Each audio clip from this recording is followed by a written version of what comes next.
بسم اللہ الرحمن الرحیم ایاک نعبد و ایاک نستعین۔ میں آج آپ سب کو خوش آمدید کہتا ہوں۔ یہ ایک ایسی رات ہے جس میں سارے مسلمانوں کو سوچنا چاہیے کہ ایک وقت پہ ہم کدھر تھے اور آج ہم کدھر پہنچ گئے ہیں، اور وہ اس لیے ہمیں سوچنا چاہیے کہ یہ ہمارا ایمان ہے کہ ان دنوں میں اس رات کو اللہ نے ہمارے اوپر اتنی نعمت کی کہ اپنی کتاب ہمارے اوپر نازل کی۔ تو ہمیں اس لیے سوچنا چاہیے کہ کیا وجہ ہے کہ اس کتاب نے اور جو گواہ تھا اس کتاب کا ہمارے نبی صلی اللہ علیہ وسلم، انہوں نے اس کتاب اور اس کے پیغام سے دنیا کی تاریخ کا سب سے بڑا انقلاب لے کے آئے۔ یہ اگر آپ تاریخ کے، میں تو کوئی دینی عالم نہیں ہوں، اسلام کا میں اپنے آپ کو عالم نہیں سمجھتا، لیکن میں ایک تاریخ کا اپنے آپ کو طالب علم سمجھتا ہوں۔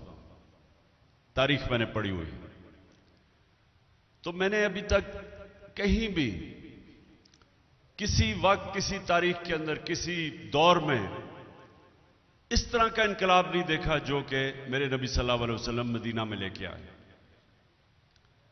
کوئی اس کا مثال نہیں ہے۔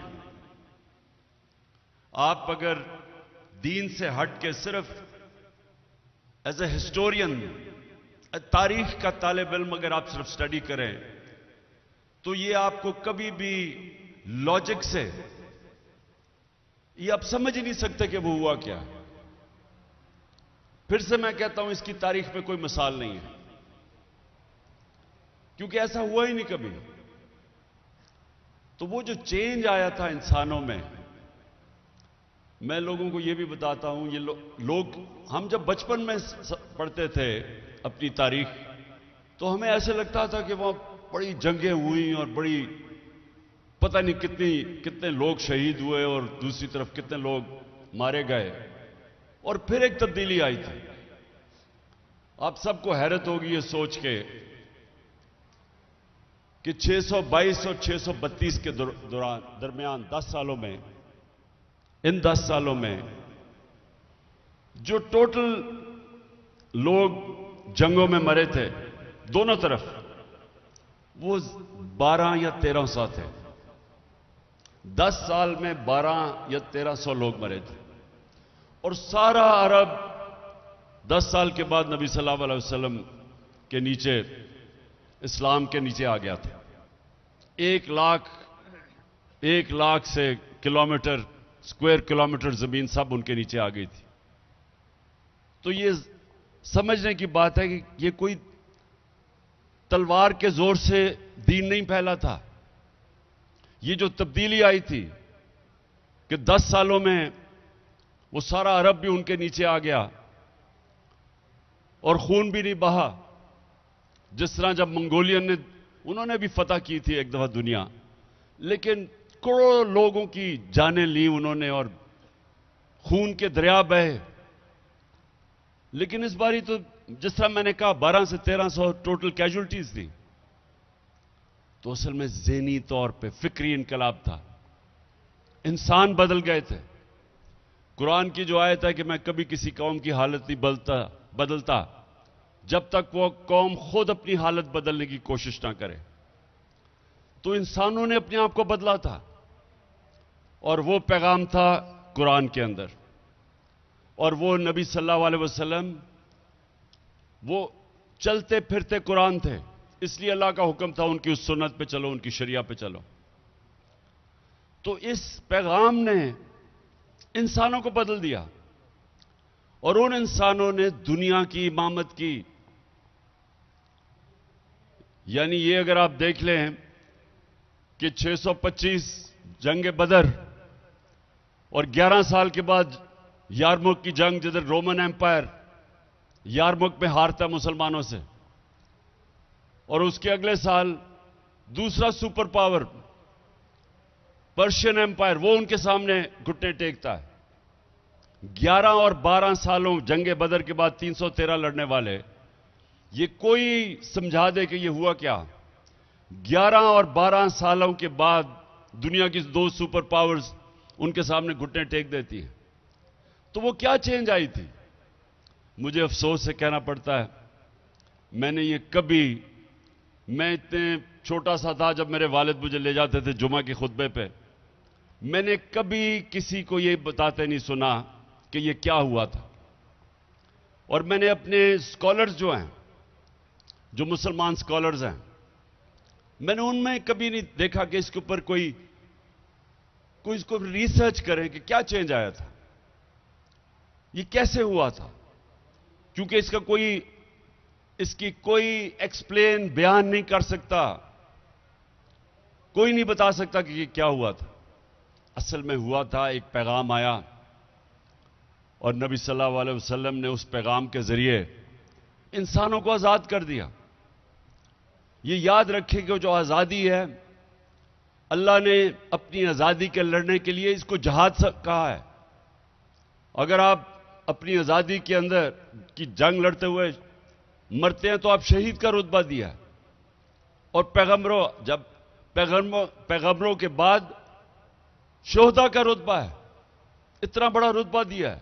اس کا مطلب آزادی کو اتنی اہمیت دی ہے کہ غلام قوم آگے نہیں بڑھ سکتی, صرف آزاد انسان اوپر جاتے ہیں.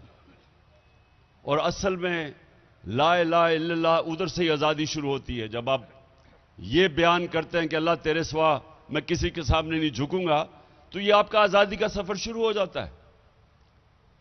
اور پھر اندرونی آزادی کہ جب آپ خوف, یہ بہت بڑا بت ہے. میری زندگی میں جو لوگ اوپر نہیں جا سکتے, وہ اپنے خوف کے اوپر قابو جو نہیں پاتا وہ اوپر نہیں جاتا کسی شعبے میں بھی. جو انسان خوف کے اوپر قابو نہیں پاتا اس نے آج تک بڑا کام نہیں کیا. جو میں مثال دیتا ہوں, جو شخص سب سے پہلے سب سے اونچے پہاڑ پہ چڑھا تھا آج سے کوئی 70 سال پہلے, تو اس سے پہلے سب لوگ جو اوپر چڑھنے گئے تھے ماؤنٹ ایوریسٹ کے, وہ مر گئے تھے, اور شاید تھوڑے سے تھے جو بچ کے واپس آ گئے تھے. تو سوچیں کہ جب اس نے فیصلہ کیا چڑھنے کا, تو اس نے سب سے پہلے اپنے خوف کے اوپر قابو پایا. اور قرآن کی آیت ہے کہ جو لوگ ایمان لے آئے ہیں میں ان کے خوف دور کر دیتا ہوں. ان لوگوں کے خوف دور کر دیا اللہ نے. وہ جو عرب جن کی حیثیت ہی کوئی نہیں تھی, 2 سپر پاور دونوں طرف, تو ان کو آزاد کیا خوف سے, بڑے انسان بنانے کے لیے جنہوں نے دنیا کی امامت کی. پھر ان کو جو کیریکٹر ہے, ایک بڑے انسان کا بڑا کیریکٹر ہوتا ہے. جو مثال تھی صادق اور امین کی, سچا اور انصاف کرنے والا, جو ان کے صحابہ تھے سب لیڈر بن گئے, جو ان کے ارد گرد تھے وہ لیڈرز بن گئے, انسانوں کو لیڈرز بنا دیا. میں پڑھ رہا تھا کہ حضرت بلال جو غلام تھے انہوں نے بھی 2 کیمپین جنرل بن کے لیڈ کی تھی. غلاموں کو انہوں نے جنرلز بنا دیا. جو مجھے سب سے پسند ہے مولانا رومی کی, جب وہ کہتے ہیں کہ جب اللہ نے تمہیں پر دیے کیوں زمین پہ رینگ رہے ہو. سب انسانوں کے پاس پر ہیں, لیکن اس پرواز کے لیے ایک راستہ چاہیے, اور وہ راستہ آپ 5 وقت کی نماز میں مانگتے ہیں کہ اللہ اس کے راستے پہ لگا جن کو نعمتیں بخشی ہیں. وہ والا راستہ ہے پرواز کا, وہ بھی ہمیں نہیں سمجھ ابھی تک. سوچیں کہ آپ مکہ مدینہ جائیں, سب سے زیادہ آپ کو مسلمان پاکستانی ملتے ہیں وہاں. میں تو جب بھی گیا ہوں مجھے سب سے زیادہ وہاں پاکستانی نظر آئے مسلمان. یہاں سب سے زیادہ عشق کیا جاتا ہے نبی صلی اللہ علیہ وسلم سے, عاشق رسول زیادہ یہاں ہے. تبلیغی جماعت کا اجتماع ہوتا ہے, 20 لاکھ لوگ جمع ہو جاتے ہیں. لیکن یہ پوچھیں کہ کیوں ہماری یہ حالات ہیں آج, کہ دنیا میں گھٹنوں پہ پھر رہے ہیں, بھیک مانگتے ہوئے پھر رہے ہیں, ملک غریب ہے, لیکن پاکستانی امیر ترین ہیں, اربوں روپے کی ان کی پراپرٹیز باہر ہیں, لیکن ملک غریب ہے. کیونکہ ہم اتنا دور چلے گئے اس پیغام سے، جس پیغام نے مسلمانوں کو اوپر لے کے گیا تھا، ایک دفعہ جو ایک پیغام اوپر لے کے گیا تھا، آج ہم وہ پیغام سے دور چلے گئے ہیں۔ اور وہ جو ملک آج اوپر ہیں، اور میں ان برطانیہ میں میرا بڑا وقت گزرا اسٹوڈنٹس لائف پہ، یونیورسٹی گیا، پھر میں کرکٹ کی وجہ سے، تو آہستہ آہستہ مجھے یہ سمجھ آئی کہ جو بھی نبی صلی اللہ علیہ وسلم کے پیغام پہ جائے گا، کیونکہ وہ رحمت للعالمین ہیں، سب انسانوں کے لیے وہ رحمت بن کے آئے تھے، تو وہ یہ نہیں تھا کہ رحمت المسلمین، نہیں تو ہو سکتا صرف ہم ہی مسلمان ہی اوپر جاتے ان کے پیغام پہ چل کے، لیکن وہ سب انسانوں کے لیے رحمت بن کے آئے تھے۔ تو جو بھی انسانی معاشرہ ان کے حکم پہ چلے گا وہ اوپر چلا جائے گا، جس طرح مسلمان تب اوپر گئے تھے۔ مدینہ کے بعد کئی سو سال تک انہوں نے دنیا کی امامت کی۔ تو آج ہمیں پاکستانیوں کو یہ سوچنا چاہیے اس رات کو، یہ بڑی عظیم رات ہے کہ جس دن اللہ کی کتاب ہمارے پہ نازل ہوئی تھی۔ ہم کتاب کی اتنی قدر کرتے اور ہمیشہ کرنی چاہیے، اللہ کی کتاب ہے، لیکن ہم نے اس کے عمل نہیں کرتے، اس کے اوپر ہم عشق کرتے ہیں اپنے رسول سے، لیکن ان کی سنت پہ نہیں چلتے۔ اور اگر آج آپ اپنے حالات دیکھیں تو سب سے بڑی وجہ یہ ہے، جس طرح علامہ اقبال نے کہا کہ جب بھی مسلمان معاشرہ اوپر جاتا ہے، وہ واپس جاتا ہے وہ مدینہ کی ریاست کے اصولوں کے اوپر، اور پھر اوپر آتا ہے، اور جب وہ نیچے آتا ہے تو ان سے دور چلا جاتا ہے۔ ہمارے لیے آج سب کو یہ سوچنا چاہیے کہ ہم اب کیسے اس قوم کو اوپر لے جا سکتے ہیں۔ اور میں آپ کو یہ بتا دوں کہ وہ جو بڑے سیدھے سیدھے اصول ہیں کہ جب تک ہم اس ملک میں عدل اور انصاف نہیں پیدا کریں گے اور اس کے لیے جنگ نہیں لڑیں گے، ہم آزاد نہیں ہوں گے، اور جب تک ہم آزاد نہیں، ہم اوپر نہیں جا سکتے، ہماری پرواز اوپر نہیں جائے گی۔ اور عدل انصاف کبھی بھی جو طاقتور، جو مافیاز، جو ایک کرپٹ نظام سے فائدہ اٹھا رہے ہیں، وہ کبھی انصاف نہیں آنے دیں گے، کیونکہ وہ ایک ظلم کے نظام سے وہ فائدہ اٹھا رہے ہیں، چھوٹا سا طبقہ ہے، وہ نہیں آنے دے گا۔ وہ پورا زور لگائے گا کہ لوگوں کو غلام رکھ کے اور خود وہاں عیاشیاں کریں، پیسے چوری کریں، باہر ان کے بڑے بڑے محلات ہیں، وہ کبھی نہیں آنے دیں گے۔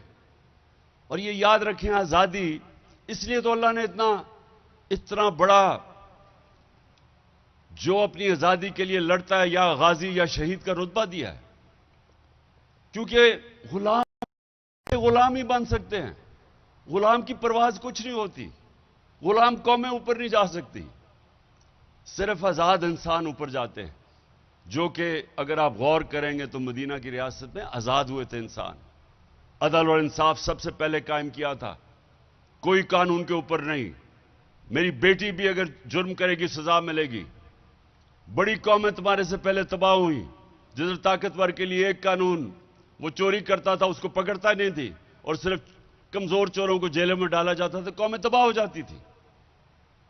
حضرت عمر، حضرت ابو بکر، حضرت علی، پہلے جب وہ خلیفہ بنے، پہلے بیان میں کہا کہ میں انصاف قائم کروں گا، میں طاقتور کو قانون کے نیچے لے کے آؤں گا۔ یہ سب سے بڑی ایک مسلمان معاشرے کے اندر جب آپ کہتے ہیں نا ہم شریعہ چاہیے، تو سب سے پہلا کام ہے عدل اور انصاف قائم کرو۔ جب تک وہ نہیں ہے، ایک قوم اوپر نہیں جا سکتی، خوشحال نہیں ہو سکتی۔ ہم سنتے تھے جی میں ایشین ٹائیگر بنا دوں گا پاکستان کو، یا میں کوئی لاہور کو پیرس بنا دوں گا۔ کوئی آج تک ایشین ٹائیگر یا پیرس نہیں بنا جب تک وہ رول آف لا نہیں ہوتا، جب تک انصاف نہیں ہوتا۔ ڈنمارک نمبر 1 ہے 140 ملکوں میں رول آف لا یعنی انصاف کے انڈیکس میں، 140 ملکوں میں ڈنمارک نمبر 1 ہے، پاکستان 129 نمبر ہے 140 میں سے۔ اور وہاں $68,600 ان کی اوسط آمدنی ہے، $68,600، اور پاکستان کی $1,600 ہے۔ کیونکہ وہ انصاف ہے، وہاں خوشحال ہیں۔ اپنی تاریخ اٹھا کے دیکھ لیں، جب ہندوستان میں کوئی آیا ایسا حکمران جس نے انصاف قائم کیا خوشحال ہو گیا. بلبن کی تاریخ اٹھائیں اور علاؤدین خلجی کی، کیونکہ وہ انصاف کرنے والے تھے، وہاں خوشحالی آ گئی. اور جب ایک ظالم حکمران آتا تھا، ایک دم عوام کہ وہی بھوک سے مرتے تھے، قحط پڑتے تھے. تو ہمارا بھی آج ساری دنیا میں بھی یہ دیکھ لیں، جن جن ملکوں میں انصاف ہے وہ خوشحال ہیں، جن میں نہیں ہیں وہاں وسائل کے باوجود بھی غربت ہے. اور یہ جو آخر میں آپ سب سے اپنی قوم سے بھی یہ کہتا ہوں کہ کبھی کوئی آزادی آپ کو پلیٹ میں پکڑا کے نہیں دیتا. دنیا کی تاریخ میں کبھی کسی نے زنجیریں خود ہی کھول کے نہیں آپ کو آزاد کیا. زنجیریں توڑنی پڑتی ہیں، آزادی کے لیے جدوجہد کرنی پڑتی ہے، جہاد کرنی پڑتی ہے. اور پھر جب آپ اپنی آزادی لیتے ہیں تو آپ کی پرواز اوپر جاتی ہے. ہمارا یہ وقت ہے اس وقت پاکستان میں کہ جب انسانی حقوق نہ ہو، طاقتور جو مرضی کرے، چوری کرے اور NRO لے لے، اور دوسرے لوگ اگر وہ ان سے کہیں کہ ہم آئین چاہتے ہیں تو ان کو پکڑی جیلوں میں ڈالیں، جیلوں کے اندر ان سے تشدد کیا جائے، تو یہ نظام نہیں چل سکتا. اور اس نظام میں یہ فیصلہ کر لیں کہ اگر آپ نے یہ نظام کو چلنے دیا تو آپ کا کوئی مستقبل نہیں ہے. اور یہ اللہ قرآن میں کہتا ہے کہ میری زمین پہ دیکھو کتنی قومیں میں نے تباہ کی جو میرے حکم پہ نہیں چلی. وہ کہتے ہیں، اور آپ دیکھ لیں کہ دنیا کی تاریخ میں کتنے بڑے بڑے سویلائزیشن آئے اور تباہ ہو گئے. سب سے بڑی وجہ یہ تھی کہ وہاں ظلم تھا. جو حضرت علی رضی اللہ تعالی نے کہا کہ کفر کا نظام چل جائے گا لیکن ظلم کا نظام نہیں چل سکتا. میں آج یہی چاہتا ہوں، جب آپ پیر صاحب دعا کریں، دعا مانگیں تو ضرور ہمارے ملک کے لیے کریں کہ ہم سب سے زیادہ اپنے آپ کو انصاف لے کے ملک کو آزاد کریں.